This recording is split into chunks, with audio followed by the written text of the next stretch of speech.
warahmatullahi wabarakatuh. Nama saya Fitri Skananto Putro, siswa kelas 8A SMP Negeri 3 Kajen. Hari ini saya akan mempresentasikan materi IPA bab 4, yaitu sistem pencernaan manusia. Proses pencernaan makanan pada manusia melibatkan organ pencernaan utama. Organ-organ itu meliputi mulut, kerongkongan, lambung, usus halus, usus besar, dan anus. Yang pertama, mulut. Proses pencernaan makanan pada manusia dimulai sejak makanan masuk ke dalam mulut. Di dalam mulut, makanan akan mengalami proses pencernaan mekanik dan kimiawi. Proses pencernaan mekanik dibantu oleh gigi dan lidah, sedangkan proses pencernaan kimiawi dibantu oleh enzim petialin yang terdapat dalam air ludah (saliva). Di dalam mulut terdapat gigi. Gigi pada manusia dibagi menjadi 3, yaitu yang pertama ada gigi taring untuk mencapi atau mengoyak makanan. Kedua ada gigi seri untuk memotong makanan. Yang ketiga ada gigi geraham untuk mengunyah dan menghaluskan makanan. Gigi dewasa dan gigi anak-anak berbeda, baik jumlah maupun susunannya. Gigi anak-anak disebut gigi susu dan berjumlah 20 buah. Gigi-gigi tersebut akan tanggal dan digantikan oleh gigi dewasa yang berjumlah 32 dan sifatnya permanen. Untuk lebih jelasnya, perhatikan rumus gigi anak-anak dan dewasa berikut ini. Di dalam mulut juga ada lidah. Lidah pada mulut juga berperan dalam proses pencernaan. Fungsi lidah yaitu membantu menelan makanan dan sebagai indera perasa. Yang terakhir ada kelenjar ludah. Kelenjar ludah dalam rongga mulut ada 3 pasang, yaitu kelenjar parotis di bawah telinga, kelenjar submandibularis di rahang bawah, dan kelenjar sublingualis di bawah lidah. Kelenjar ludah menghasilkan air ludah saliva yang mengandung enzim petialin yang berfungsi untuk mengubah amilum menjadi gula sederhana. Dengan demikian, saat mengunyah nasi dalam waktu yang agak lama, maka akan terasa manis. Setelah makanan masuk ke dalam mulut, makanan akan masuk ke dalam kerongkongan. Kerongkongan merupakan saluran yang menghubungkan mulut dengan lambung. Kerongkongan berfungsi sebagai jalan bagi makanan yang telah dikunyah dari mulut menuju lambung.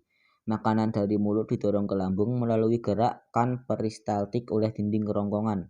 Pangkal kerongkongan merupakan daerah persimpangan antara saluran makanan dengan saluran pernapasan yang disebut faring. Pangkal saluran napas memiliki penutup katup yang disebut epiglotis. Epiglotis mencegah makanan masuk ke paru-paru. Setelah makanan melewati kerongkongan, makanan akan menuju ke lambung. Lambung merupakan kantong besar yang terletak di dalam rongga perut sebelah kiri. Lambung terbagi atas 3 bagian, yaitu kardiak bagian atas, fundus bagian tengah, dan pilorus bagian bawah. Di dalam lambung terjadi pencernaan secara mekanik maupun kimiawi.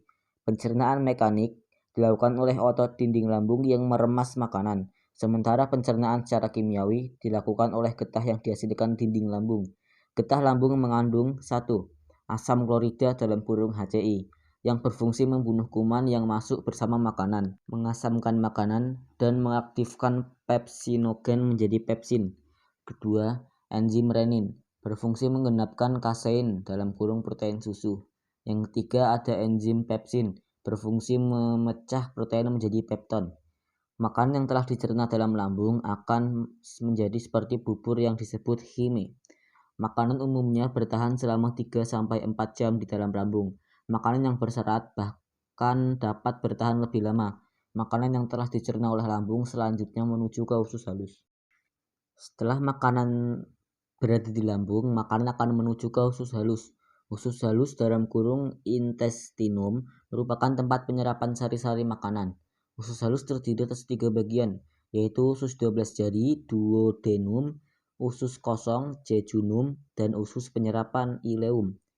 Yang pertama, usus 12 jari (duodenum).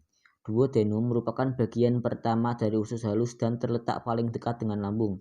Pada duodenum terdapat muara 2 saluran pencernaan, yaitu kantong empedu dan pankreas. Getah empedu berfungsi untuk mengemulsikan lemak. Pankreas menghasilkan getah pankreas yang mengandung enzim sebagai berikut. A. Enzim amilase berguna untuk mengubah zat tepung menjadi gula. B. Enzim tripsin berguna untuk mengubah protein menjadi asam amino.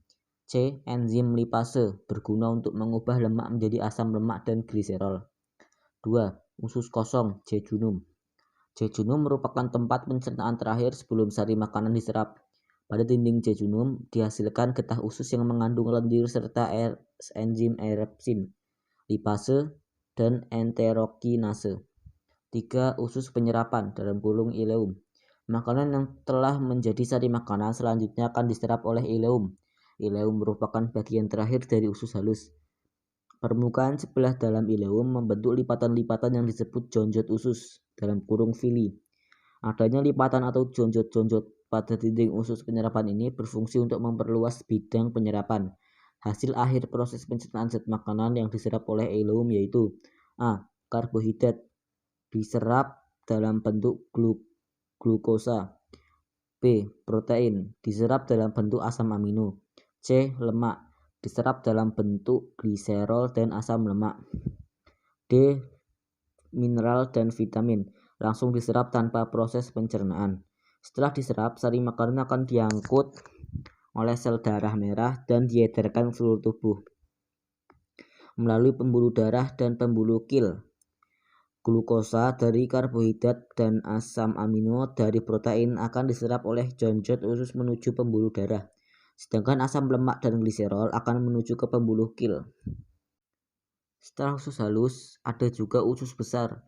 Sisa-sisa makanan yang sudah tidak bisa lagi diserap oleh usus halus akan disalurkan menuju usus besar. Usus besar terletak di antara ileum dan anus, serta terdiri atas bagian yang naik, bagian mendatar, dan bagian menurun. Pada usus besar terdapat bagian yang disebut usus buntu (sekum) yang memiliki bagian tambahan yang disebut dengan umbai cacing (appendix). Pada usus besar terjadi proses sebagai berikut. 1. Sisa makanan diatur kadar airnya dengan cara menyerap kelebihan air. 2. Pembusukan sisa-sisa makanan oleh bakteri Escherichia coli. 3. Pembentukan vitamin K yang dibantu oleh bakteri Escherichia coli. Bagian akhir dari usus besar disebut rektum yang bermuara pada anus, yaitu lubang pengeluaran sisa-sisa makanan berupa feses. Proses pengeluaran feses disebut defekasi.